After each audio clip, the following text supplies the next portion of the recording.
Hello मेरे प्यारे प्यारे बच्चों, कैसे हो आप लोग?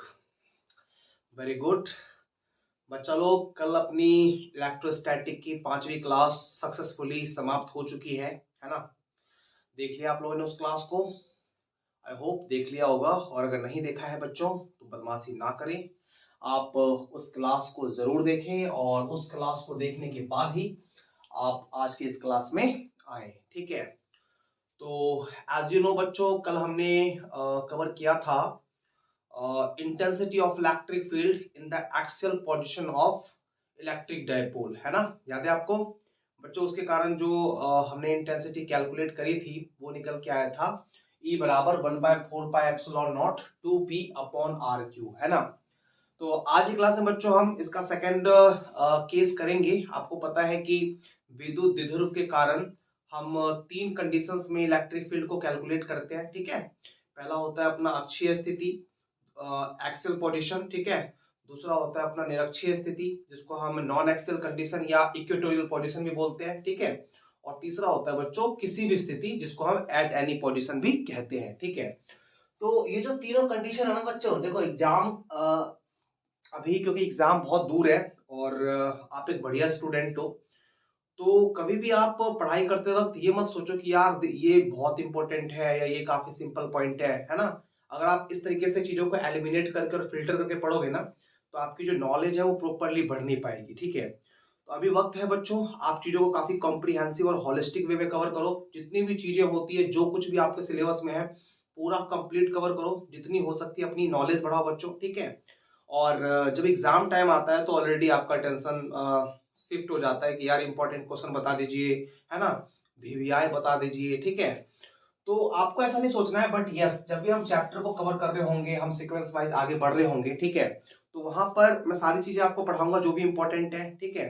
बट उन सारे टॉपिक्स के बीच में वो टॉपिक जो आपके एग्जाम पॉइंट ऑफ व्यू से इंपॉर्टेंट होगा, उसको मैं थोड़ा हाईलाइट कर दूंगा कि यार इस पे आप थोड़ा ज्यादा अटेंशन दे दो या इसकी सेपरेट प्रैक्टिस करो, बिकॉज ये क्वेश्चंस आपके एग्जाम में आते हैं, ठीक है?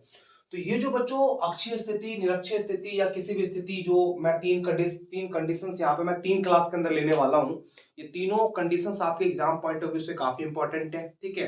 अक्षीय स्थिति हमने कवर कर लिया है। आज की क्लास में मैं आपको निरक्षीय स्थिति टू दी पॉइंट प्रॉपरली समझाऊंगा, ठीक है? तो चलिए बच्चों, विदाउट एनी फर्दर डिले आप क्लास को शुरू कीजिए। और मेरा बच्चों आप लोगों से सीधा सा कहना है, ठीक है ना, कि आप ऑफलाइन मोड में क्लास करो या फिर आप ऑनलाइन मोड में क्लास करो, जब भी आप क्लास कर रहे होते हैं या जब भी आप पढ़ाई से संबंधित किसी भी एक्टिविटी में इन्वॉल्व होते हैं, तो आप काफी ज्यादा सीरियस रहो, ठीक है? क्योंकि अगर आप कैजुअल रहेंगे तो आप अपना टाइम ही किल करोगे फिर, ठीक है? कुछ खास होने वाला है नहीं। सो जितना ज्यादा सीरियसली आप चीजों को लेंगे, है ना, आपका रिजल्ट उतना बेहतर से बेहतर होगा, है ना? सो आप अच्छे स्टूडेंट हैं, बाकी तो आप जानते ही हैं कि क्या चीजें होनी चाहिए और क्या नहीं होनी चाहिए, है ना? तो ठीक है बच्चों, टॉपिक बनाओ यार, case 2, non axial condition, right? Intensity of electric field और derivation of electric field in the non axial condition of electric dipole, ठीक है? चलिए लिखेंगे बच्चा लोग।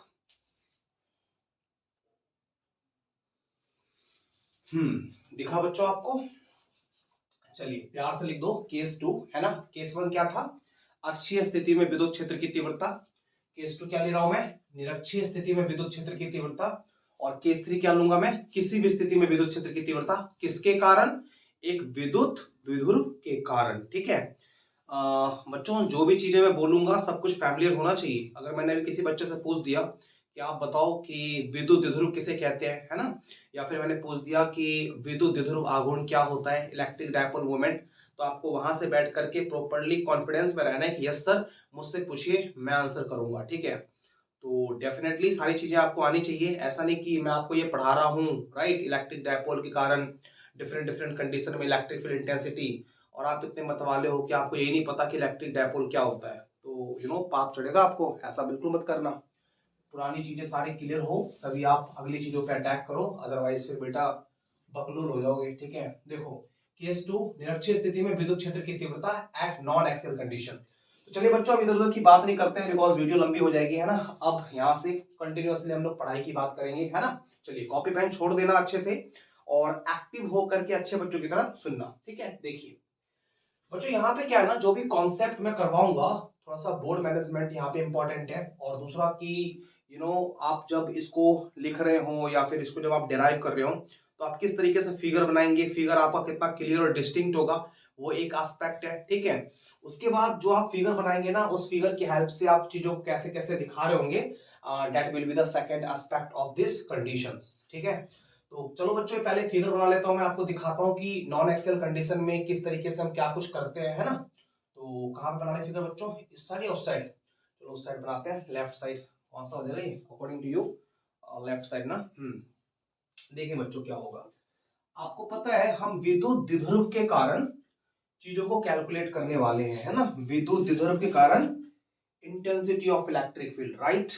तो बच्चों आप सबसे पहले यहाँ पे एक इलेक्ट्रिक डायपोल बना लो। Let's say we will make an electric dipole here. मैं यहाँ पे एक विद्युत द्विध्रुव बनाऊंगा। तो बच्चों मान लेते हैं हम लोग यार कि ये अपना एक इलेक्ट्रिक डायपोल है ना। मान लिया ये जो मैंने लाइन बनाया है ना, ये अपना एक इलेक्ट्रिक डायपोल है। कुछ नाम दे दो बच्चों इसका। कल मैंने क्या नाम दिया था, बताओ कोई बच्चा वहां से। अगर बताओ यार। बेटा मैं आपकी हर आवाज सुन रहा हूं, आप बोलें, फुसफुसाएं, बरबराएं, जो कुछ भी आप बोलेंगे मेरे कानों में हर आवाज आ रही है। So don't take anything lightly here.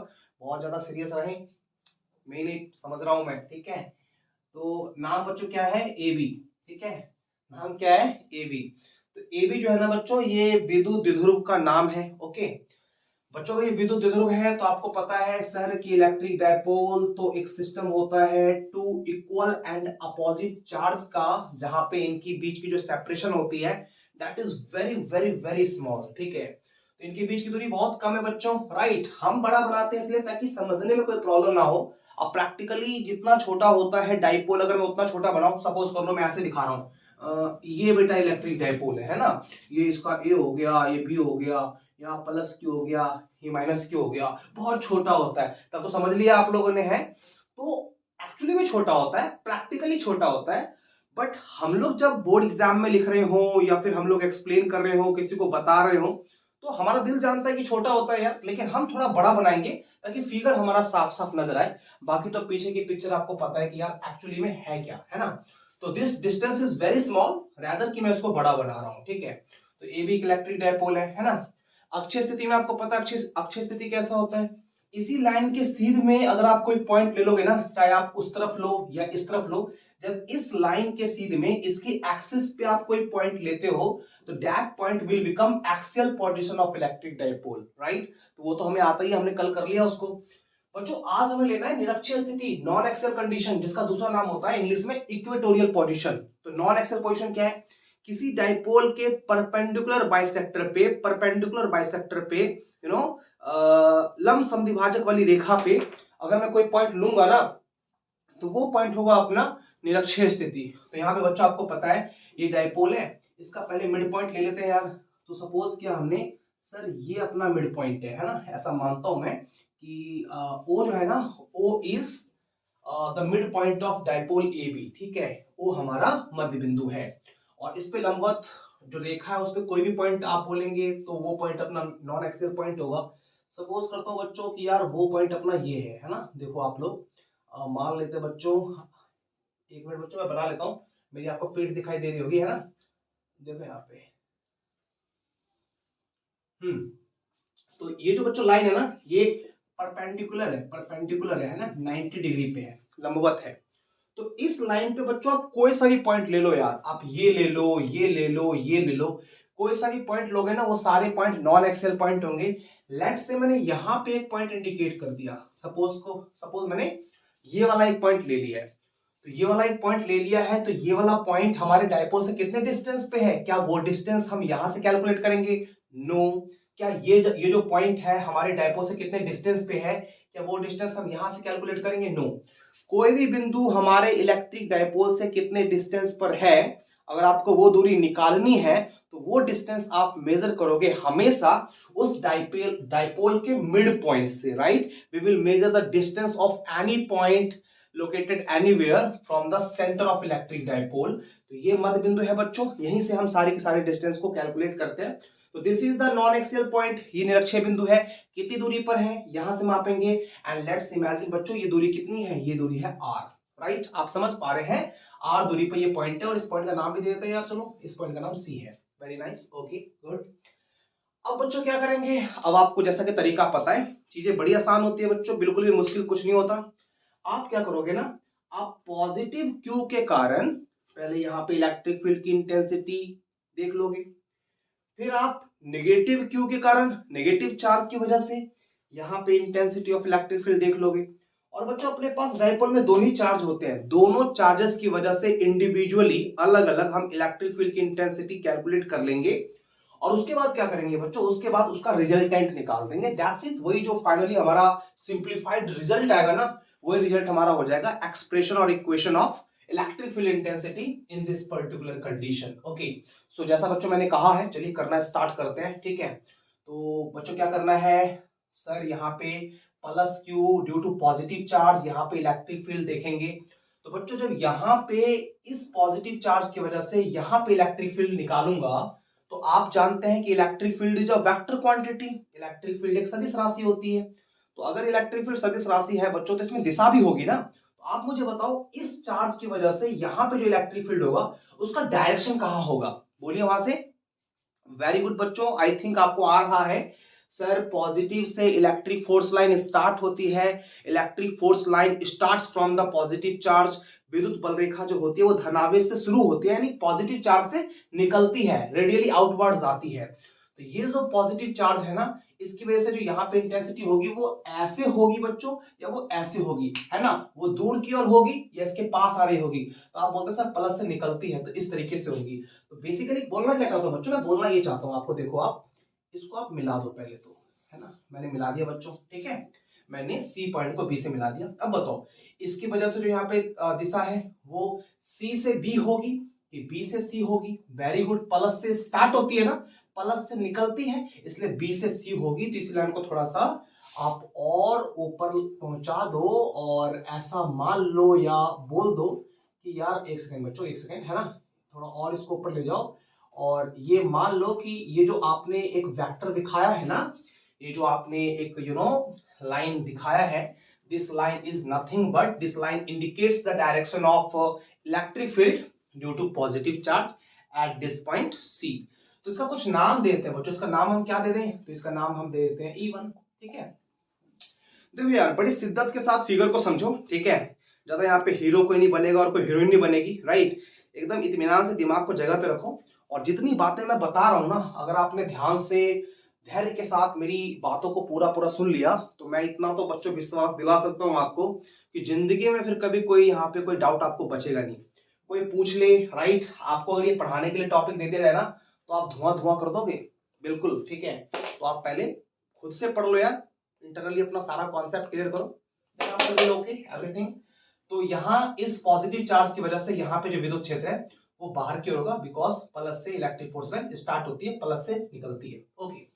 अब बच्चों इस नेगेटिव चार्ज की वजह से जब यहाँ पे हम इलेक्ट्रिक फील्ड कैलकुलेट करेंगे, ठीक है, तो देखो यार मैग्नीट्यूड की बात हम बाद में करेंगे, पहले तो मैं डायरेक्शन दिखा रहा हूँ, ठीक है। तो इसकी वजह से जब हम यहाँ पे निकालेंगे तो एक काम करते हैं, इसको पहले इस ए पॉइंट को सी से मिला दो। चलो यार हमने मिला दिया, है ना, ओके, हमने मिला दिया, ठीक है, मिला दिया हमने। आप कहेंगे सर नेगेटिव चार्ज पे इलेक्ट्रिक फील्ड टर्मिनेट हो जाती है। यार पॉजिटिव से इलेक्ट्रिक फील्ड, पॉजिटिव चार्ज से इलेक्ट्रिक फील्ड स्टार्ट होती है, एंड सॉरी, पॉजिटिव चार्ज से इलेक्ट्रिक फोर्स लाइन स्टार्ट होती है and electric force line will terminate at negative charge, और इंफिनिटी पढ़ा होगा आपने, नेगेटिव चार्ज पे आके समाप्त हो जाती है। मतलब प्लस से बाहर की ओर जाती है और माइनस की ओर आती है। तो प्लस से बाहर की ओर जा रही थी और माइनस की ओर आएगी, तो इसके कारण यहां पे जो इलेक्ट्रिक फील्ड होगी वो ऐसे होगी, ए से सी की सी से ए। वेरी गुड, बोलो वहां से, आप कहेंगे सर सी से ए, तो अगर सी से ए होगी तो आप यहां पे एरो मार्क कर दो यार। तो आप कहेंगे सर ये जो हो गया ना, ये है direction electric field intensity due to this negative charge at point C, okay. कुछ इसका नाम देना है, कहेंगे सर इसकी वजह से आपने नाम दिया E1, तो इसकी वजह से नाम दोगे दोगे दोगे, चलो इसका नाम एरो थोड़ा नीचे बना देता हूं, सिमेट्रिक लगेगा। एक सेकंड बच्चों, एक सेकंड, एक सेकंड, एक सेकंड बच्चों, तो लेट से ये दिखाया मैंने एरो, ठीक है, थोड़ा बड़ा दिखा दूं, चमकेगा अच्छे से, है ना। इसकी वजह से E1, इसकी वजह से क्या नाम दे दूं, आप कहेंगे सर क्या नाम दे दें, E2 दे दीजिए, तो हमने इसका नाम E2 दे दिया। समझ में आ रहा है ना बच्चों, कोई डाउट नहीं बचना चाहिए, मैं बता रहा हूं आपको अच्छे से समझना, ठीक है। तो E1 जो है इलेक्ट्रिक फील्ड है इसके कारण, E2 जो है इलेक्ट्रिक फील्ड इसके कारण। अब आगे बढ़ते हैं, ठीक है बच्चों, दो तीन छोटी छोटी चीजें और हैं, आप वो चीज देख लो, फिर हम लोग आएंगे मेन अपने टास्क पे, ठीक है। देखिए पूरी लंबाई कितनी होती है, 12 होती है, मैं लिखूं या ना लिखूं ये बात तो अंडरस्टूड है, ठीक है। और अगर ये बात किसी को याद नहीं है तो डिजर्व करता है कि मैं यहीं से एक पंच मारूं, उसको आना चाहिए आपको, ये है ना 12 जो है वो इस डायपोल की लेंथ है, ठीक है बच्चों। और ये मिडिल पॉइंट हो गया ना, तो इसकी कंप्लीट लेंथ 12 है, तो हाफ कितनी होगी L, फिर हाफ कितनी होगी L, तो ये जो हो गया ना बच्चों ये L हो गया, और ये कितना है R है, तो ये आधार हो गया, ये लंब हो गया, तो 90 के सामने वाला जो कर्ण होगा वो कितना हो जाएगा, आप कहेंगे सर कर्ण जो है बाय पाइथागोरस थ्योरम हमने पढ़ा है, आधार स्क्वायर प्लस लंब स्क्वायर, तो ये जो डिस्टेंस है ना बच्चों, ये वाला डिस्टेंस ये हो जाएगा root under R square plus L square. Camera में ठीक ठाक ले लिया ना इसने, ठीक है यार, ठीक है, ऑलमोस्ट ठीक है ना, बाकी तो कोई समस्या नहीं ही है ना बच्चों। कुछ देखने में इश्यू आ रहा हो तो जब मैं बोलता हूं तो आप सुना करो कान खोल के कि सर ने क्या बोला था यहाँ पे, है ना, root under R square plus L square. वैसे बच्चों ये भी L है, L ही है, और ये R है, तो अगेन ये डिस्टेंस कितनी होगी, तो वही होगी बच्चों, कितनी बताओ, कहेंगे sir root under, oh my god, root under R square plus L square, ठीक है। तो आपको ये समझ में आ गया कि सर ये जो ट्रायंगल दिख रहा है ना में ABC, इसमें भुजा AC और भुजा BC दोनों बराबर है, ये लेंथ और ये लेंथ बराबर है। कैसे बराबर है, दिखाई दे रहा है आपको, है ना, अपनी बड़ी बड़ी आंखों का इस्तेमाल करो एंड सी इट, तो दिख रहा है बच्चों, राइट। अब देखो क्लास 9th में एक थ्योरम था मैथ्स के अंदर कि छोटे कोण के सामने की भुजा छोटी और बड़े कोण के सामने की भुजा बड़ी। फॉर एग्जांपल बच्चों ये कोण है 60 डिग्री, ठीक है, और ये कोण है 30 डिग्री, ऐसी एग्जांपल दे रहा हूं मैं। अब 60 के सामने की भुजा x और 30 के सामने की भुजा y, तो अगर आपसे पूछता है कि वैल्यू में x बड़ा होगा कि y बड़ा होगा, तो आप बोलेंगे सर अभी तो आपने बताया छोटे एंगल के सामने की भुजा छोटी और बड़े एंगल के सामने की भुजा बड़ी, तो 30 और 60 में 60 बड़ा कोण है ना बच्चों, तो इसके सामने जो साइड है x वो छोटे एंगल के सामने वाले साइड y से डेफिनेटली बड़ा होगा, that means x is greater than y। But बच्चों अगर ऐसा हो जाता है यार, यहाँ पे मान लो, ठीक है, थोड़ा बड़ा बना देता हूं, अगर ऐसा हो जाता कि मान लो मैं बोल रहा था कि सर ये 30 है, ठीक है, और ये भी 30 है, तो अगर इस 30 के सामने x है और इस 30 के सामने y है ना, तो x और y में क्या रिलेशन होता, आप कहते सर ये 30 और ये 30 दोनों एंगल बराबर है। अब छोटे के सामने की भुजा छोटी, बड़े के सामने की भुजा बड़ी, और अगर दो एंगल इक्वल हो तो उनके सामने के साइड्स भी इक्वल ही होंगे ना, यानी x और y क्या होगा, बराबर होगा। This is the property of isosceles triangle, समद्विबाहु त्रिभुज का एक छोटा सा गुण होता है ये, ठीक है। तो इस आधार पे अगर ये वाली भुजा और ये वाली भुजा बराबर है, इसका मतलब है अगर ये वाला कोण थीटा, देन ये वाला कोण भी कितना होगा, थीटा। अगर ये बात आपकी समझ में नहीं आई तो आप एक नंबर के क्या हो बेटा वो आप खुद पे डिसाइड करो, है ना, मैंने ये आप पे छोड़ दिया है, ठीक है। इसलिए स्टूपिड मत बनना, चीजें आपकी समझ में आनी चाहिए, ठीक है। नहीं आती है समझा तो रहा हूं मैं, ये क्लास क्यों ले रहा हूं बच्चों, में क्लास इसीलिए ले रहा हूं ताकि आपको कोई डाउट्स ना रहे, ठीक है। और क्योंकि आप ऑनलाइन फैशन में पढ़ रहे हो तो इट इज क्वाइट पॉसिबल कि अगर आपको एक बार में नहीं आता तो आप मल्टीपल टाइम्स वीडियो को देखें, ठीक है। एजुकेशनल वीडियोस को आप जितनी बार देखेंगे थोड़ा सा बोरिंग होता है बच्चों, आई नो, यहाँ कोई चुटकुला नहीं होता, कोई नाच नहीं होता, कोई गाना नहीं होता, है ना, कोई छमक छल्लो जो भी फालतू की चीजें होती है वैसा कुछ नहीं होता, सिर्फ पढ़ाई होती है। थोड़ा सा बोरिंग होता है, बट यस अगर आप अटेंशन पे करेंगे तो ये आपका जो बेनिफिट होगा, कॉस्ट बेनिफिट, वो बहुत बढ़िया होगा। तो क्या बोला मैंने, है ना, साइड्स इक्वल है तो सामने के जो एंगल्स होंगे वो भी इक्वल होंगे, इसके सामने थीटा तो इसके सामने भी थीटा। गुड, आगे बढ़ते हैं। अब देखना बच्चों, है ना, बात को समझना मैं क्या कर रहा हूं, मैंने जितना भी फिगर में अब तक किया वो आपकी समझ में आ गया होगा। अब मैं एक दो स्टेप आगे लेके बढ़ता हूं, ठीक है, और उसके बाद कुछ चीजें और है जो हमें यहाँ पे फिगर में करनी पड़ेगी, वो हम कर लेंगे, ठीक है। अभी आगे बढ़िए फिलहाल के लिए। देखो बच्चों क्या करना है, आप यहाँ पे क्या करेंगे, आप यहाँ पे 1 सेकेंड, हाँ, आप यहाँ पे जैसा आपको पता है, पहले आप पॉजिटिव क्यू की वजह से यहाँ पे निकालोगे इंटेंसिटी ऑफ इलेक्ट्रिक फील्ड, फिर आप नेगेटिव क्यू की वजह से निकालोगे। तो चलो निकालते हैं पहले, है ना। देखिए in figure, O my god, 1 second बच्चा लोग, इन फिगर, इन फिगर मतलब चित्र में, है ना, फोटो में, तस्वीर में, जो भी आप बोलते हो, इलेक्ट्रिक, एक सेकेंड बच्चा लोग, हिंदी में लिखते हैं, चलो हिंदी में लिख देते हैं, प्लस क्यू के कारण, कौन से बिंदु पे निकाल रहे हैं, निरक्षीय बिंदु कौन सा है, सी है, प्लस क्यू के कारण सी बिंदु पर विद्युत क्षेत्र की, ठीक है। मेरे को ना शायद इधर वाला स्पेस ही यूज करना पड़ेगा, तो मैं कैसे कर रहा हूं ध्यान देना। प्लस क्यू के कारण सी बिंदु पर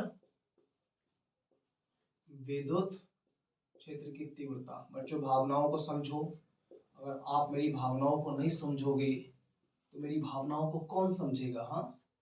तो you have to understand my feeling, right, because you are my own. Plus q के कारण सी बिंदु पर विद्युत क्षेत्र की तीव्रता। तो बच्चों प्लस क्यू के वजह से क्या माना है मैंने, E1 माना है, तो यहाँ पे लिख दो E1, ठीक है। जब आप नोट बना रहे होंगे ना बच्चों, तो आपको पूरा लिखना है, आपको पूरा लिखना है, प्लस क्यू के कारण सी बिंदु पर विद्युत क्षेत्र की तीव्रता, फिर E1, जैसे जैसे मैं पढ़ा रहा हूँ आगे। मैं ऐसा क्यों लिख रहा हूँ बच्चों, बिकॉज मेरे पास स्पेस थोड़ा सा छोटा है और डेरिवेशन थोड़ा लंबा होगा, तो मैं अगर एक लाइन यहाँ पूरा ही कवर कर दूंगा तो फिर आप समझ रहे हैं, और अभी जैसा मैं करूंगा तो आपको दिखाई भी देगा, ठीक है। आपको प्रॉपरली बनाना है, ऐसा नहीं कि मैंने इतना बड़ा लाइन लिया तो आपकी कॉपी में इतनी ही बड़ी लाइन लेना और दूसरी लाइन में ये दे देना, आपको पूरा लिखना है एक लाइन में। E1 बराबर कितना बच्चों आपको पता है, 1/4 पाई एप्सिलॉन नॉट क्यू बटे आर स्क्वायर। ई का फॉर्मूला होता है ना 1/4 पाई एप्सिलॉन नॉट क्यू बटे आर स्क्वायर, तो वही लिखा आपने 1/4 पाई एप्सिलॉन नॉट क्यू और बटे आर स्क्वायर। इसकी वजह से यहाँ पे निकाल रहे हो, इनके बीच की दूरी क्या है, ये है, तो दूरी का स्क्वायर होता है ना, तो जब आप इसका स्क्वायर करोगे तो रूट खत्म हो जाएगा। बच्चों रूट खत्म हो जाएगा तो क्या बच जाएगा, यहाँ बच जाएगा R square plus L square, ठीक है। तो ये हो गया बच्चों किसकी वजह से, ये हो गया धनावेश पॉजिटिव क्यू के कारण सी बिंदु पर विद्युत क्षेत्र की तीव्रता। सिमिलरली, ठीक है, सिमिलरली, ठीक ऐसे ही, ड्यू टू माइनस क्यू, है ना, नेगेटिव क्यू के कारण सी बिंदु पर विद्युत क्षेत्र की तीव्रता। तो बच्चों माइनस क्यू के कारण नेगेटिव चार्ज की वजह से यहाँ पे जो इंटेंसिटी ऑफ इलेक्ट्रिक फील्ड है उसको आपने क्या माना है, उसको आपने E2 मान रखा है, तो यहाँ पे आप लिखो E2, ठीक है। E2 बराबर what, 1/4 pi epsilon not Q. बच्चों कल की क्लास में अगर आप नहीं थे तो आप डेफिनेटली उस क्लास को अटेंड करो। मैंने आपको बताया था जब भी हम कोई वेक्टर क्वांटिटी सॉल्व कर रहे होते हैं या हमारा क्वेश्चन वेक्टर क्वांटिटी पे बेस्ड होता है, तो हम चार्ज के पॉजिटिव नेगेटिव को नहीं लेते, हम सिर्फ मैग्नीट्यूड लेते हैं। बट हम जब स्केलर क्वांटिटी अदिश राशि निकालते हैं, जैसे आने वाले चैप्टर में हम विद्युत विभव निकालेंगे, तो विद्युत विभव एक अदिश राशि होती है, ठीक है। तो विभव निकालते टाइम क्योंकि विभव अदिश राशि होती है, तो वहां पे हम ये सारे काम करेंगे, अक्षीय स्थिति निरक्षीय स्थिति, तो वहां पे आप देखोगे प्लस माइनस को रखेंगे, और जब हम सदिश राशि निकालेंगे तो प्लस माइनस को रखेंगे। नहीं नहीं नहीं बच्चों, सदिश राशि निकालेंगे तो प्लस माइनस को छोड़ देंगे, हमें सिर्फ मतलब होगा ये क्यू है ना, जैसे +5 है या +7 है, तो सदिश राशि निकालते टाइम हमें सिर्फ 7 से मतलब है। We will not bother ourself कि यार ये प्लस में था कि माइनस में था, है ना। -9 है, सदिश राशि निकालेंगे तो हमें सिर्फ 9 से मतलब है, हमें मतलब ही नहीं है कि यार ये प्लस में था कि माइनस से था। लेकिन अगर हम अदिश राशि निकाल रहे हैं तो 9 के साथ साथ हमें इस बात से भी मतलब है कि ये पॉजिटिव है कि नेगेटिव है। देखो यार ये बात मैंने बता दिया, ठीक है, और इसका प्रॉपर एक रीजन होता है। अब मैं सारी चीजों को लेके चलूंगा तो video will become little bit large, ठीक है, तो किसी और वीडियो में करवा दूंगा यार, छोटी सी बात है, छोटा सा कॉन्सेप्ट है, याद रखो, ठीक है। तो E2 बराबर 1/4 पाई एप्सिलॉन नॉट क्यू बटे अगेन इसकी वजह से यहाँ पे डिस्टेंस वही है √r² प्लस एल स्क्वायर, और फॉर्मूला में E बराबर 1/4 पाई एप्सिलॉन नॉट क्यू बटे आर स्क्वायर, जो भी दूरी होती है उसका वर्ग होता है, इसका स्क्वायर करेंगे तो रूट खत्म हो जाएगा, क्या निकल के आएगा बताओ, यहाँ पे आ जाएगा अगेन वही चीज r² प्लस एल स्क्वायर, ठीक है। वेरी नाइस बच्चों, अब आपको दिखाई दे रहा है कि पॉजिटिव क्यू और नेगेटिव क्यू की वजह से जो इलेक्ट्रिक फील्ड की इंटेंसिटी है मैंने वो यहाँ पे निकाला है, दिखाई दे रहा है ना बच्चों अच्छे से? हाँ, मैंने वो यहाँ पे निकाल दिया, due to positive Q E1 due to negative Q E2, ठीक है। अब देखो बच्चों क्या करेंगे, और तो कोई आवेश होता नहीं है अपने डायपोल में, दो ही आवेश है, प्लस क्यू माइनस क्यू, दोनों की वजह से निकाल दिया। अब आगे क्या कर सकते हैं? अब बच्चों आपको पता है कि जब हम E1 निकाल चुके हैं, E2 निकाल चुके हैं, हमारे पास दो इलेक्ट्रिक फील्ड आ चुका है ना, दो डिफरेंट वैल्यूज आ चुकी है। अब अगर हमें रिजल्टेंट चाहिए ना, तो कल आपने पढ़ा था कि अगर दो चीजें एग्जैक्टली एक ही दिशा में हो, सेम डायरेक्शन में हो, तो हम क्या करेंगे, उनका रिजल्ट निकालने के लिए ऐड कर देंगे। फॉर एग्जांपल अगर एक चीज ये है, एक चीज ये है, राइट, और दोनों सेम दिशा में है, जैसे ये E1 है और ये E2 है, दोनों एक ही दिशा में, इनका जो नेट इंटेंसिटी होगा ना, जो रिजल्टेंट वैल्यू होगी, वो निकालने के लिए हम दोनों को जोड़ देंगे, ठीक है। बट अगर बच्चों ऐसा है कि यार दो चीजें हैं और दोनों एक्जैक्टली अपोजिट डायरेक्शन में है, फॉर एग्जांपल ये इधर है और ये इधर है, तो अगर अपोजिट डायरेक्शन में होगा ना, तो अपोजिट डायरेक्शन में अगर होता है तो वहां पे रिजल्टेंट निकालने के लिए हम क्या करते हैं, उसको हम घटा देते हैं। छोटी सी बात है, पता होगा बच्चों आपको, ठीक है। बट यहाँ पे देखो आप, इससे जैसे पिछली जो क्लास हुई थी कल वाली, वहां पे मैंने करवाया था ना, वहां पे मैंने घटाया था, क्यों? क्योंकि अपोजिट डायरेक्शन था। वीडियो देखो, खुला पड़ा हुआ है वहां पे, ठीक है। तो ये कॉन्सेप्ट बच्चों आप यहां पे लगा के देखो, क्या दिखाई देता है आपको? E1 इधर है, दिखाई दे रहा है, E1 इधर है और E2 इधर है। क्या दोनों की दोनों चीजें सेम डायरेक्शन में है? वी कैन नॉट से एज, हम नहीं कह सकते कि एक ही दिशा में है। क्या दोनों चीजें अपोजिट डायरेक्शन में है? हम ऐसा भी नहीं बोल सकते। तो बच्चों अगर एग्जैक्टली सेम डायरेक्शन में नहीं है, एग्जैक्टली अपोजिट डायरेक्शन में नहीं है, इसलिए हम नहीं क्या बोल रहा हूं यार मैं, ठीक है। अगर एक ही दिशा में नहीं है, अपोजिट डायरेक्शन में नहीं है, तो ना ही हम यहाँ पे जोड़ सकते हैं इसको, और ना ही हम इसको यहाँ पे घटा सकते हैं। तो अगर बच्चों हम ऐड नहीं कर सकते और सब्सट्रैक्ट नहीं कर सकते, तो फिर हम करेंगे क्या? तो ऐसे कंडीशन में हमारे पास वेक्टर अलजेब्रा है ना, मैथमेटिकल टूल्स, धुआं धुआं कर देंगे बच्चों। यहाँ पे आपके पास कई सारे तरीके होते हैं, बट जो एक बेसिक तरीका मैं आपको वो बताता हूं, ठीक है। आप ध्यान देना क्या करेंगे, इसको रिजॉल्व करने के लिए आप इसका वेक्टर रिजोल्यूशन ले लो, वेक्टर कंपोनेंट ले लो, इसका सदिश घटक खींचो, और सदिश घटक खींचने के बाद आपको रिजल्ट दिखाई देंगे कि क्या होगा, ठीक है। बच्चों बड़े ध्यान सुनना, मैं फिगर में क्या कुछ चेंज लेके आ रहा हूं, ठीक है। देखो ये जो रेखा है ना AB, जो अपना डायपोल है, इस डायपोल के पैरेलल इस C से निकलता हुआ एक लाइन बनाओ। आप मेरी बात को समझ रहे हैं मैं क्या बोलना चाहता हूं बच्चों? मैं ये कहना चाहता हूं कि इस डायपोल AB के पैरेलल C से निकलता हुआ एक लाइन बनाओ। तो ओ माय गॉड, एक सेकेंड, तो मैंने बना दिया, सपोज करो मैंने बना दिया, ये वो लाइन है, ठीक है। ये डॉट डॉट वो लाइन है जो इस AB के पैरेलल है। गुड। आपने पढ़ा है क्लास 10th में एकांतर कोण, जहां Z बनता है, एकांतर कोण हमेशा क्या होते हैं? बराबर होते हैं। एकांतर कोण हमेशा बराबर होते हैं। देखो ये लाइन, फिर ऐसे और फिर ऐसे, Z बन रहा है एकांतर कोण, यानी ये थीटा, तो यहाँ पे लाइन के नीचे ये भी क्या हो जाएगा बच्चों? ये हो जाएगा थीटा। उम्मीद है डिफिकल्ट नहीं है, समझ में आ रहा होगा, ठीक है। जैसे एकांतर कोण होते हैं, वैसे आपने पढ़ा संगत कोण भी बराबर होते हैं। संगत कोण क्या होता है? अगर दो रेखा पैरेलल है, तो अगर यहाँ पे ये लाइन के ऊपर थीटा, ठीक है, तो वहां भी लाइन के ऊपर ही होगा क्या चीज? थीटा। अगर ऐसा है बच्चों, तो ये रेखा इसके पैरेलल है और ये इधर जा रहा है, तो ये लाइन के ऊपर थीटा, तो वहां भी लाइन के ऊपर ये वाला भी क्या हो जाएगा? थीटा। आई होप ये जो मैंने बोला है कैसे कैसे थीटा बराबर होते हैं, ये आपको समझ में आया है। और अगर नहीं समझ में आया तो वीडियो को 2 सेकंड 5 सेकंड पीछे करके बार बार देखो, 1000 बार देखो, जितनी बार देखने का मन उतनी बार देखो, बट डाउट को दूर भगाओ, राइट। तो ये थीटा आपकी समझ में आ गया। आगे बढ़ते हैं, ठीक है। इसी के बच्चों, ये सी जो है ना, इस पॉइंट का नाम है, don't be confuse, name of this point is C, जो कि अपना निरक्षीय बिंदु है ना। आगे बढ़ते हैं।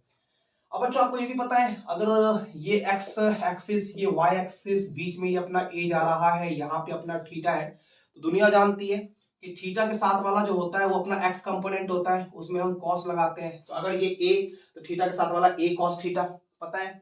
और थीटा से दूर वाला जो हो जाएगा वो क्या हो जाएगा? वो हो जाएगा ए साइन थीटा। छोटी छोटी बातें बच्चों, छोटी छोटी बातें दिल पे मत लेना, है ना। ए थीटा के साथ वाला ए कॉस थीटा, थीटा से दूर वाला ए साइन थीटा, तो ये हो गया अपना एक्स कंपोनेंट एंड ये हो गया अपना वाई कंपोनेंट। ऐसा ही हर जगह होता है बच्चों, राइट। थीटा के साथ वाला हमेशा एक्स कंपोनेंट होता है, उसमें हम कॉस लगाते हैं, और उसी में परपेंडिकुलर जो वाई होता है वो अपना वाई कंपोनेंट हो जाता है ना। अगर ऐसा है बच्चों, तो मुझे बताओ, ये इवन है, इवन है, और थीटा के साथ वाली जो ये वाली लाइन है ना, ये इवन है, और थीटा के साथ वाला जो ये वाला लाइन है, ये कौन सा कंपोनेंट बनेगा? ये एक्स कंपोनेंट बनेगा कि वाई कंपोनेंट बनेगा? वेरी गुड, आप बोल रहे होंगे बच्चों एक्स कंपोनेंट बनेगा। यहाँ पे एक लाइन दिखा, एक एरो दिखा दो और आप बोल देंगे sir this vector will become the x component of this vector, this is the vector basically intensity of electric field due to positive charge. इस आवेश की वजह से ये इंटेंसिटी है और इसका जो एक्स कंपोनेंट है वो ये है, क्यों है? बिकॉज थीटा के साथ पड़ रहा है और एक्स कंपोनेंट में कॉस लगाते हैं ना, इसलिए इसका नाम हो जाएगा E1 cos theta. Very nice बच्चों, दिखा दिया मैंने। अब इसी एक्स पे वाई वाला लंब होगा तो यहाँ पे वाई वाला ले लीजिए, ठीक है, ये अपना वाई वाला हो जाएगा, राइट। कोनो खोखी नहीं होना चाहिए बच्चों, समझ में आना चाहिए, बढ़िया से बता रहे हैं। तो ये E1 cos थीटा, तो ये क्या हो जाएगा? ये हो जाएगा E1 sin थीटा। क्लियर? तो इस E1 के दो कंपोनेंट बच्चों हमने ले लिए, x component E1 cos theta, y component x component E1 cos theta, y component E1 sin theta. जैसे बच्चों आपने E1 का कंपोनेंट लिया है वैसे अब आप E2 का भी कंपोनेंट ले लीजिए। तो आप वैसे लेंगे, देखो इस E2 के लिए भी तो यहाँ पे थीटा है और अगेन थीटा के साथ वाला x कंपोनेंट होता है जिसमें हम cos लगाते हैं, तो ये E2 है। देखो इस E1 के साथ थीटा ये रहा, इस लाइन पे x घटा आ गया, इस E2 के लिए थीटा ये रहा, तो इस E2 का भी जो x कंपोनेंट होगा ना वो इसी लाइन पे होगा, बिकॉज इसका भी थीटा इसी लाइन से जुड़ा हुआ है और इसका भी थीटा इसी लाइन से कनेक्टेड है। क्या बोला मैंने? बड़े ध्यान से समझना, राइट। इस E2 का जो x कंपोनेंट होगा वो इसी लाइन पे होगा, इसी लाइन पे होगा, किस लाइन पे होगा? उसी लाइन पे जिस लाइन पे इसका x कंपोनेंट था। समझ रहे हैं आप बच्चों? यहाँ पे आप एरो दिखा दीजिए, ठीक है, आपने यहाँ पे एरो दिखा दिया, राइट। एंड ये जो है ना ये एक और वेक्टर को रिप्रेजेंट कर रहा है, ये एक और वेक्टर को रिप्रेजेंट कर रहा है और वो कौन सा वेक्टर है? वो वेक्टर इस वेक्टर का x कंपोनेंट है, तो E2 है ना, तो ये हो जाएगा E2 cos थीटा। आपको समझ में आ गया होगा, है ना? और नहीं समझ में आया क्या बोलूं यार, देखो आगे, ठीक है, नहीं आया तो क्या कर सकते हैं, है ना? देखो यार नहीं आया तो बच्चों दोबारा से देखो, ठीक है। मुझे लग रहा है कि मैं इतने प्यार से इतना बढ़िया फर्स्ट क्लास तरीके से समझा रहा हूं कि आपको आ ही गया होगा, ठीक है। और इस वीडियो को बच्चों हर उस बच्चे तक शेयर करो, पहुंचाओ जो इधर उधर भटके हुए हैं, राइट। क्योंकि बच्चों में बचपना होता है, उनको पता नहीं होता कि सही चीजें क्या है, गलत चीजें क्या है, वो आलतू फालतू के मोह माया में पड़े रहते हैं, ठीक है। जो बच्चे मुझे देख रहे हैं वो भली भांति समझ रहे होंगे। तो ड्यू टू हैविंग बचपना, बचपना रहता है ना, ज्यादा समझदारी होती नहीं, वो भटक जाते हैं, भटकाव उनकी जिंदगी में आ जाता है, ठीक है। they are not capable to distinguish between what is correct and what is wrong, okay। तो वो फंसे रहते हैं। और आजकल बिहार बोर्ड का पेपर भी कुछ उतना खास तो होता नहीं जो एक्चुअली में पता चल पाए कि कौन सा बच्चा सही तरीके से पढ़ रहा था, सही जगह पे पढ़ रहा था और सही तरीके से मेहनत कर रहा था, ठीक है। पेपर लल्लू पल्लू होता है, कोई भी पास कर जाता है अच्छे नंबरों से, है ना। मुंह कान है नहीं, दांत बाहर निकले हुए हैं, मेहनत कर नहीं रहा है बढ़िया से, जैसे तैसे जिंदगी जी रहा है और ले आया 85% नंबर, ठीक है। बच्चों गलत मत लेना मेरी बातों को, जो भी मैं बातें बोलता हूँ दिल से बोलता हूँ, ठीक है। और अगर मेरी बातें आप पे कुछ ऐसी बातें हैं जो सुन के आप अपने अंदर करेक्ट कर सकते हो तो आप अपने अंदर सुधार करें। और लगता है कि नहीं यार मैं ठीक ठाक हूं तो एज इट इज आप रहो, है ना।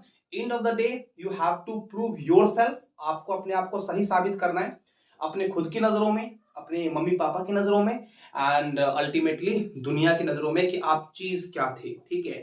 तो हल्के में लेना नहीं किसी भी चीज को, अपने आप को दिखाना है कि आप क्या हो। तो हर बच्चे तक पहुंचाओ इसको, हर बच्चे तक आपकी जितनी भी रीच है, ठीक है, ताकि वो बच्चा हमारी वीडियोस को देख करके लाभान्वित हो सके, समझ सके कि चीजों को कैसे डील किया जाता है, right. And during the explanation, जब मैं कोई चीज पढ़ा रहा होता हूँ या कोई चीज आप पढ़ते हैं तो किस तरीके का वन टू वन कन्वर्सेशन होना चाहिए, किस तरीके का एक एक्सप्लेनेशन का स्टाइल होता है, that style you can come to in this video also. आप उस एक्सप्लेनेशन को भी देख सकते हो, ठीक है। तो ये E2 था, E1 का x component Y component, E1 का एक्स कंपोनेंट ये रहा, वाई कंपोनेंट ये रहा। अब E2 का एक्स कंपोनेंट कहाँ रहा? तो एक्स कंपोनेंट मैंने दिखा दिया ना, E2 cos थीटा। अब E2 का वाई कंपोनेंट कहाँ होगा? तो E2 नीचे था ना बच्चों, तो एक्स कंपोनेंट ये रहा, E2 का वाई कंपोनेंट नीचे होगा, तो ये जो है ना बच्चों ये हो जाएगा, वन सेकेंड, ये हो जाएगा वाई कंपोनेंट, ये है E2 का वाई कंपोनेंट।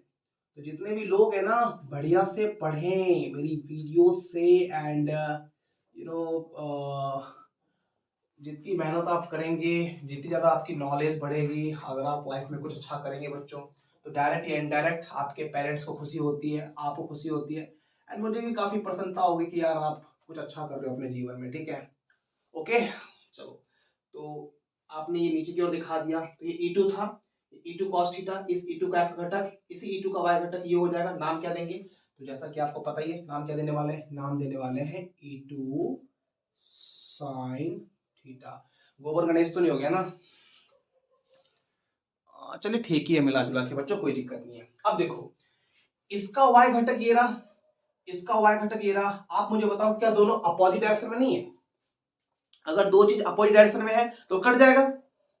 जी सर, एक मिनट।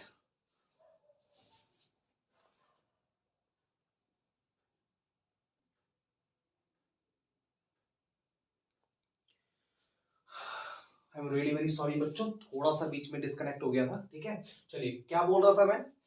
तो मैं ये कह रहा था कि इस E1 का x घटक ये रहा और y घटक ये रहा। ठीक है, E2 का x घटक इसी लाइन पे है, y घटक ये रहा। तो आप देख रहे हो कि E1 और E2 के जो y घटक है ना, वो अपोजिट डायरेक्शन में है। तो क्या पूछ रहा था मैं आपसे? अगर दोनों अपोजिट डायरेक्शन में है, दोनों कैंसिल हो जाएगा? Yes sir. नो बच्चों, जरूरी नहीं है कि अपोजिट डायरेक्शन में हो तो आपस में कैंसिल ही हो जाएगा। वो दोनों अपोजिट डायरेक्शन में होंगे और अगर उनकी वैल्यूज भी सेम होंगे ना बच्चों, तब जाकर के वो कैंसिल होता है। तो आप देखो, ये है E1 sin थीटा, ये है E2 sin थीटा। तो आप देखो E1 E2 की वैल्यूज यहाँ पे दिखाई दे रही है आपको, है ना? E1 बराबर 1/4 pi epsilon naught Q upon, है ना, सो एंड सो दिख रहा है आपको। E2 बराबर 1/4 pi epsilon naught Q upon R square plus L square. तो E1 E2 की वैल्यू एग्जैक्टली सेम है ना? E1 और E2 की वैल्यू सेम है और दोनों में ही लगा हुआ है साइन थीटा, है ना? दोनों में लगाया हुआ है साइन थीटा, यानी कि ओवरऑल E1 साइन थीटा और E2 साइन थीटा दोनों की वैल्यू क्या है? सेम है। तो दोनों की वैल्यू बच्चों सेम है और दोनों अपोजिट डायरेक्शन में भी है। That's why both vector will cancel the effect of each other.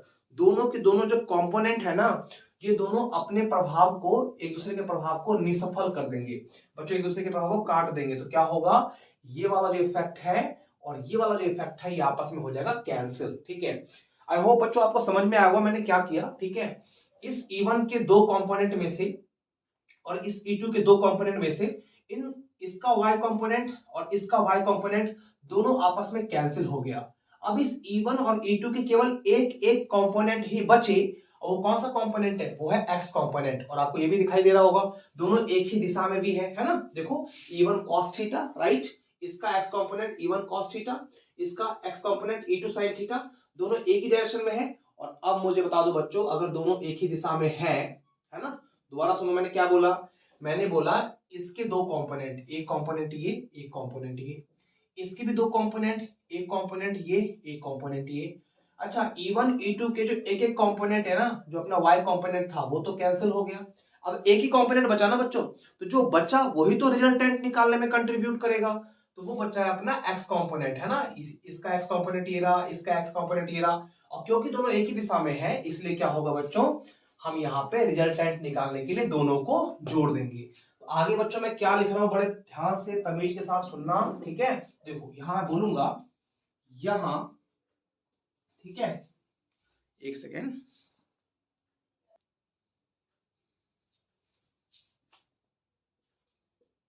प्राप्त होती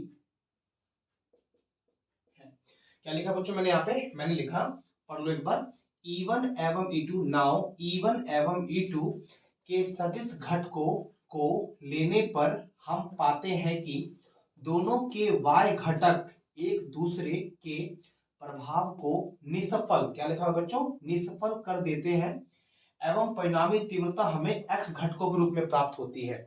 बच्चों जो बातें मैंने लिखी यहाँ पे वही सब कुछ मैंने यहाँ फिगर में किया कि दोनों ही इलेक्ट्रिक फील्ड इंटेंसिटी के कंपोनेंट को हमने लिया, y कंपोनेंट जो है वो कैंसिल हो गए और फाइनली x कंपोनेंट के रूप में हमें इंटेंसिटी फाइनली मिलेगी।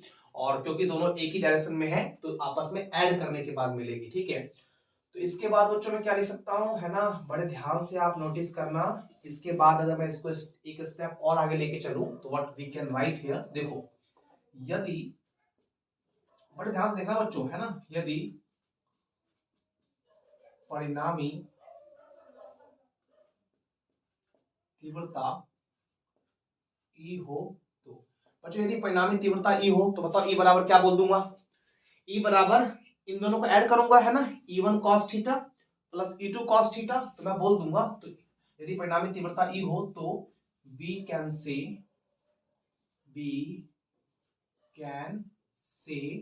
this E can be written as, right, E1 cos theta plus E2 cos theta।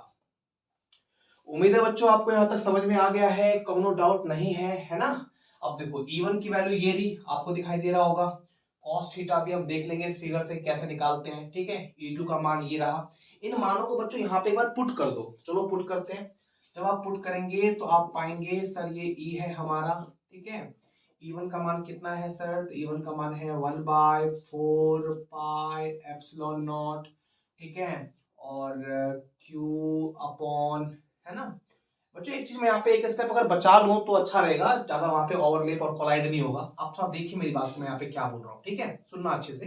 एक स्टेप चुराऊंगा मैं यहाँ से, ठीक है। E1 का मान मैं पुट करूंगा ये वाली चीज, इतना cos थीटा, फिर प्लस E2 का मान इतना cos थीटा। आपको पता है E1 और E2 की वैल्यू सेम है ना। E1 की वैल्यू ये चीज cos थीटा प्लस ये चीज cos थीटा। तो आपको पता है ये दोनों अगर सेम है तो ये cos थीटा और ये cos थीटा, अगर ये दोनों सेम है तो ओवरऑल ये दोनों भी सेम है। तो अगर मैं इसको अलग अलग लिखूं, ठीक है, E1 cos थीटा को मैं अलग लिख दूं, E2 cos थीटा को मैं अलग लिख दूं, ऐसा मैं कर सकता हूं। और मैं ये भी कर सकता हूं कि इसको एक बार लिख के 2 से मल्टीप्लाई कर दूं। पता है ना आपको x प्लस x बराबर कितना होता है, 2x होता है। तो अगर ये चीजें सेम है, आप समझ रहे बच्चों, मैं रिपीट कर रहा हूं, आप देख लेना। E1 की जो वैल्यू है यहां से 1/4 pi epsilon naught Q upon R square L square cos theta plus E2 का मान पुट करूंगा यहां से 1/4 pi epsilon naught Q upon R square L square cos theta.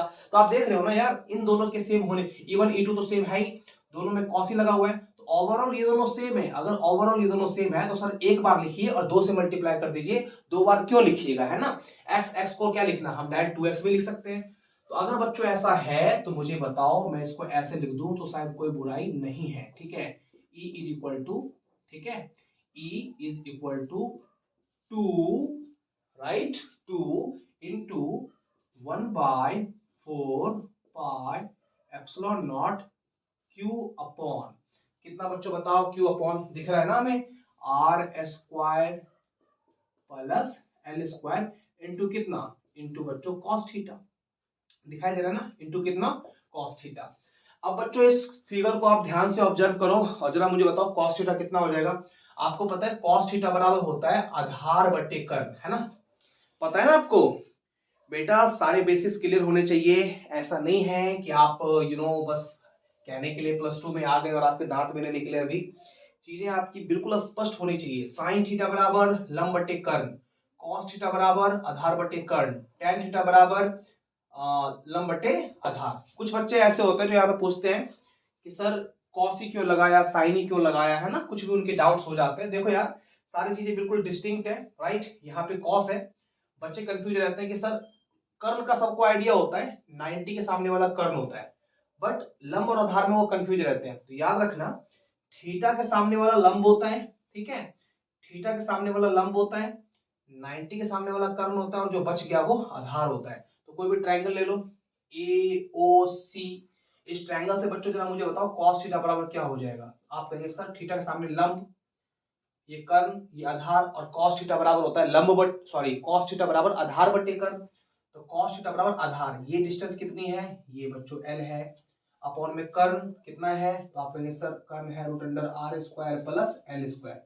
अब आप एक चीज जानते होंगे शायद कि √x जो होता है ना, √x जो होता है वो होता है x पर पावर 1/2, पता है ना, √x बराबर कितना, √x बराबर x पर पावर 1/2। काफी कॉमन चीज है, बच्चों वाली बातें हैं, क्लास 6-7 में हम लोग पढ़ते थे घातांक और करनी में, ठीक है। तो बच्चों कोई भी जो चीज है ना जो रूट में लिखी हुई है उसको हम रूट को रिप्लेस करके पर पावर 1/2 भी लगा सकते हैं। जैसे यहाँ देखो √r square plus L square, इसको हम चाहे तो पर पावर 1/2 भी लगा सकते हैं। तो cos थीटा बराबर कितना आ गया, cos थीटा बराबर आ गया L upon R square plus L square, ठीक है, वहां कट रहा है क्या? हाँ वहां कट रहा है। कॉस थीटा बराबर आ रहा है, कॉस थीटा बराबर आएगा L upon R square plus L square और पावर 1/2। तो things are very simple. Cos theta की वैल्यू आपको समझ में आ गई मैंने कैसे यहाँ पे रखा। तो अगर ऐसा है तो this equation will return in this form also. इसको आगे बढ़ाओ बच्चों, इस दो को मैं आगे भेज दूंगा, कैसे भेज दूंगा आप देखना, ठीक है। या फिलहाल के लिए एक स्टेप और लिख ही लो यार, 2 इंटू है ना कितना 1/4 पाई एप्सिलॉन नॉट, बगल में क्या है यार, बगल में है क्यू, ओके, क्यू अपॉन कितना बच्चों r square, oh my god 1 second बच्चों, r square plus L square और इनटू में cos थीटा। बताओ cos थीटा का मान कितना? सर cos थीटा का मान हो गया, cos थीटा का मान हो गया L upon root under R square plus L square. ये रूट में होना चाहिए, और अगर हम रूट नहीं लगा रहे हैं तो हम पर पावर 1/2 लगा सकते हैं। ठीक है बच्चा लोग, I hope this point is very much clear here. चीजें बड़ी आसान है, डिफिकल्ट नहीं है। अगर कुछ डिफिकल्ट है बच्चों तो मैं समझा ही रहा हूं, आप सीखो। और मेरी वीडियो की समाप्ति के बाद ऐसा बिल्कुल नहीं होना चाहिए कि आपके डाउट रह ही जाए और कोई सिंगल बच्चा यहाँ पे बोल पाए कि थोड़ा मुश्किल था। बिल्कुल मुश्किल नहीं है ना। अपना एटीट्यूड बदलो, सब कुछ इजी हो जाता है, ठीक है। तो यार देखो R square plus L square पर पावर 1/2 और यहाँ पर कुछ भी पावर नहीं है, तो आपको समझ में आ रहा है कि अगर R square plus L square पर कुछ भी पावर नहीं था तो पावर एक छुपा हुआ हम मान सकते हैं, ठीक है।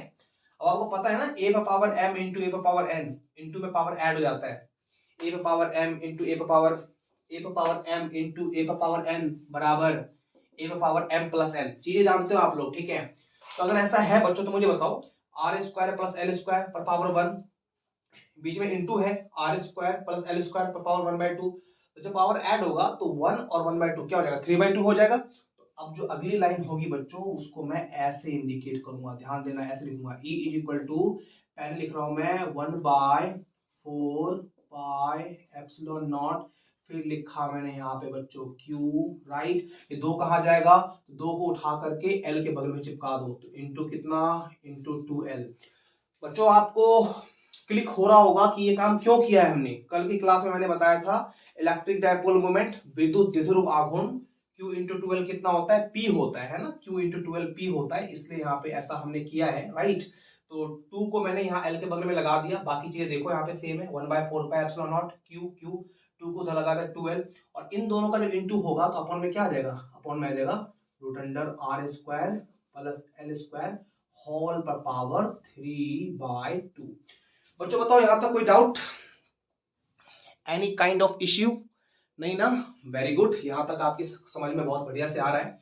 अब बच्चों आपको पता है इसको इंटू करूंगा तो Q इंटू 12 P हो जाएगा, है ना। और कल की क्लास में आपने पढ़ा था कि आर स्क्वायर और एल स्क्वायर के कंपैरिजन में जब हम देखते हैं तो हम पाते हैं कि यार इलेक्ट्रिक डाइपोल की जो लेंथ होती है बहुत छोटी होती है, 2L बहुत छोटा होता है, L और छोटा हो जाएगा और एक छोटी संख्या का स्क्वायर और छोटा हो जाएगा, है ना। सारे कॉन्सेप्ट मैंने कल की क्लास में बताए हैं जब मैंने अक्षय स्थिति पढ़ाया था, तो यहाँ रिपीट करने का कोई सेंस बनता नहीं है, मैं डायरेक्ट ये बात बोल दूंगा। अगर आपने वो क्लास नहीं ली है तो आप देखो, आप समझ जाओगे बच्चों, ठीक है। तो आर स्क्वायर एल स्क्वायर के कंपेरिजन में हम बोलेंगे यहाँ पे हेयर, ध्यान देना, R square is very very very very greater than क्या एल स्क्वायर।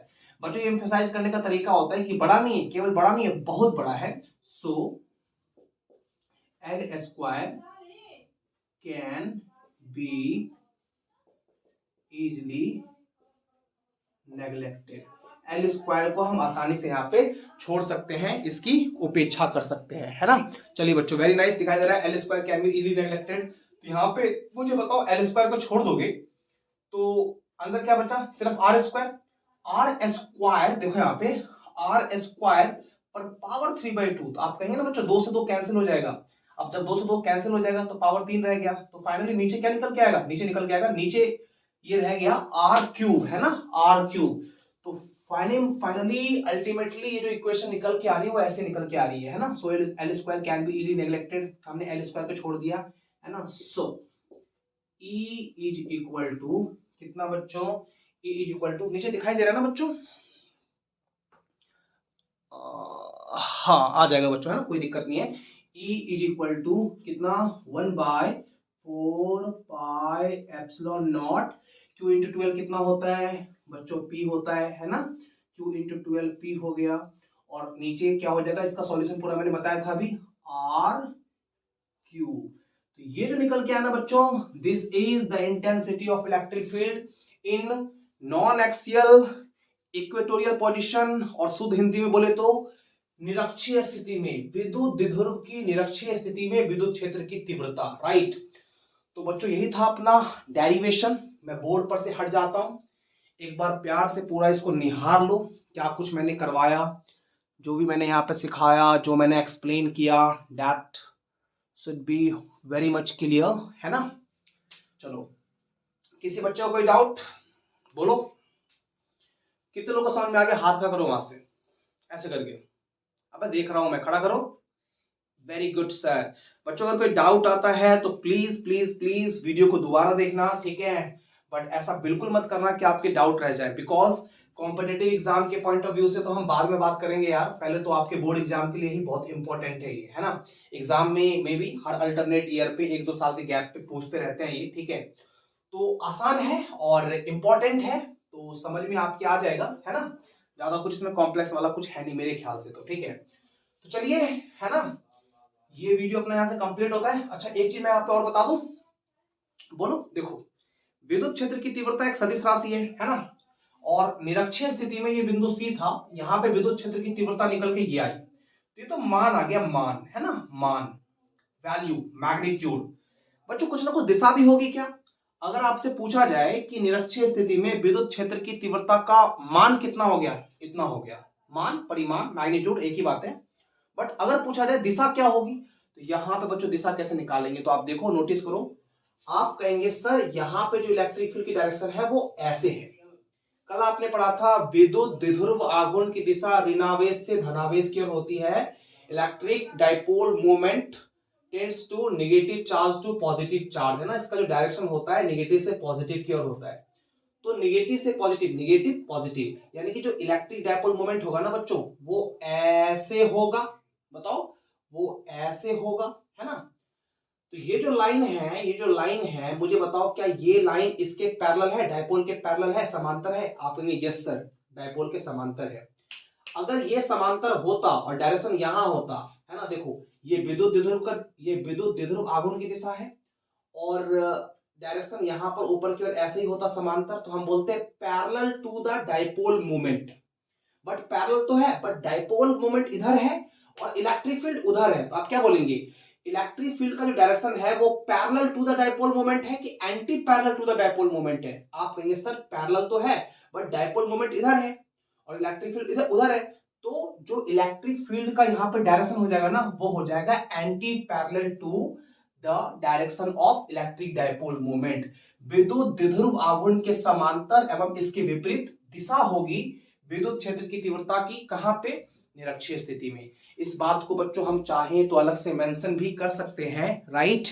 तो मैं कर देता हूं आप लोगों के लिए, कहां कर दो बच्चों, बोर्ड पे कहीं स्पेस है, चलो यहां कर देते हैं। आप याद रखना अगर आपसे कोई पूछेगा डायरेक्शन, ठीक है बच्चों, मैं यहां इसलिए लिख रहा हूं बिकॉज नीचे स्पेस नहीं है, अगर मैं लिखूंगा तो कट जाएगा वीडियो में, है ना। तो यहां लिख देते हैं, क्या लिखूंगा बताओ, हम लिख देंगे